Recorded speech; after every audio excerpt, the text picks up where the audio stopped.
Hello students. तो अभी तक हम लोगों ने ऐड करने के लिए कुछ फार्मूले देखे, जैसे सम इफ और सम इफ्स। इनका यूज क्या होता है? जैसे सम फार्मूले का यूज विदाउट कंडीशन मुझे कुछ ऐड करना है। सम का यूज अगर कोई कंडीशन होती है, अगर एक कंडीशन है तो हम लोग सम इफ का यूज करते हैं। अगर एक कंडीशन से ज्यादा होती है तो हम लोग सम इफ्स का यूज करते हैं ऐड करने के लिए। बट कोई ऐसा फार्मूला नहीं है जिसमें ये तीनों फार्मूले का यूज हम लोग ना करें और सिंगल एक फार्मूले से हम लोग ये तीनों फार्मूले हमारे यूज होता है। ठीक है, तो उसके लिए देखिए हम लोग एक फार्मूले का यूज करेंगे जिसका नाम है डी सम।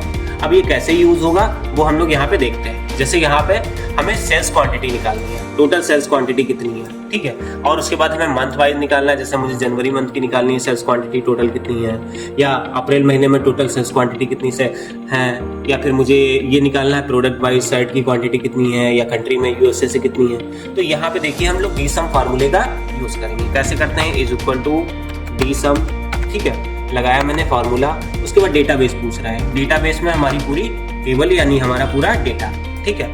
फिर हम लोग कॉमा लगा देंगे। अब ये पूछ रहा है फील्ड, तो हम यहाँ पे क्या निकाल रहे हैं? Sales quantity. तो जो सेल्स क्वांटिटी वाला कॉलम है उसकी जो सेल है वो हम यहाँ पे सेलेक्ट कर लेंगे, ठीक है। उसके बाद हम कॉमा लगाएंगे। अब यहाँ पे क्राइटेरिया पूछ रहा है, तो जो क्राइटेरिया हम यहाँ पे फिल करेंगे उसी हिसाब से हमारा क्वांटिटी का डेटा आना चाहिए। तो मंथ, प्रोडक्ट, कंट्री, ये हमारा क्राइटेरिया है। तो ये हम पूरा यहाँ से यहाँ तक पूरा सेलेक्ट कर लेंगे, ठीक है। उसके बाद हम यहाँ पे ब्रैकेट लगा देंगे और एंटर कर देंगे। तो अभी आप देखोगे ये टोटल सेल्स क्वांटिटी जो हमारी ऐड होके यहाँ पे आ गई।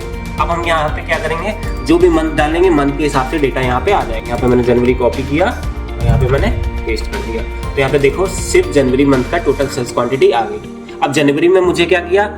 यहाँ से साइड का डेटा निकालना है। तो अभी तक जनवरी जो मैंने किया था तो यहाँ पे देखो सम इफ की तरह इसने यूज किया। अब यहाँ पे साइड का डेटा ले लिया तो एक से ज्यादा कंडीशन हो गई।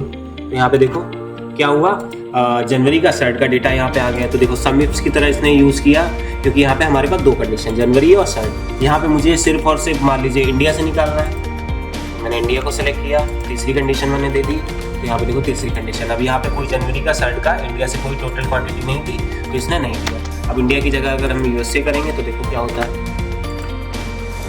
ठीक है। तो देखो यूएसए से आ गया कितनी क्वांटिटी? 5। तो इस तरीके से एक डी सम फार्मूले का यूज करके हम इन तीनों फार्मूले को एक साथ ही यूज कर सकते हैं, ठीक है। आई होप आपको ये समझ आया होगा।